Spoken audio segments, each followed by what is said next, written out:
আধুনিক জামাইকে লেখা আধুনিক শ্বশুরের একটি চিঠি। জামাই ষষ্ঠীর আমন্ত্রণ। আগামী 1 জুন রবিবার জামাই ষষ্ঠীর দিন বেলা দ্বিপ্রহরে প্রচণ্ড তাপদাহ মাথায় করে কাঠফাটা রোদে ঘামিতে ঘামিতে আমাদের বাড়িতে দ্বিপ্রহারিক আহার করিয়া বাধিত করিও।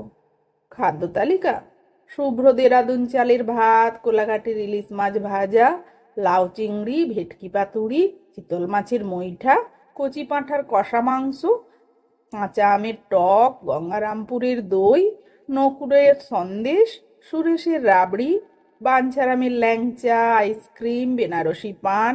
এই উপরোক্ত খাবারের ব্যবস্থা করার খুব ইচ্ছে ছিল, কিন্তু তথ্য প্রযুক্তি সংস্থায় লাগাতার গভীর রাত অবধি কাজ করায় তোমার শরীর ভালো যাইতেছে না। আর বাইরে যা দাবদাহ, তাতে বাজারে যাইবার দুঃসাহস না করাটাই ভালো। আর তুমি নিশ্চয়ই চাইবে না যে বাজারে গিয়ে আমি আর গরমে রান্না করে তোমার শাশুড়ি মা অসুস্থ হয়ে পড়েন।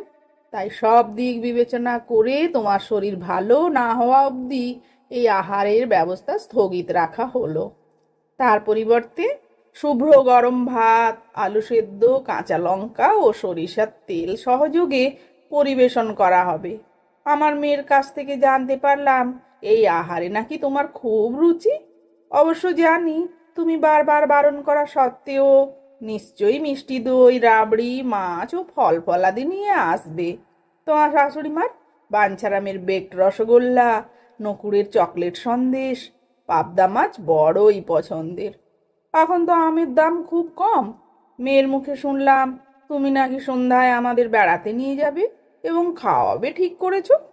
শাশুড়িমার ইকো পার্কের একান্তে বা মনি স্কয়ারের ফ্রেম অ্যান্ড গ্রিল খুবই পছন্দ। তুমি জোর করে আমাকেও নিয়ে যাও বলে না বলতে পারি না। শুভেচ্ছান্তে শ্বশুর মশাই। জামাই বাবা জীবনের উত্তর এখনো আসেনি। উত্তর এলে প্রকাশ করব।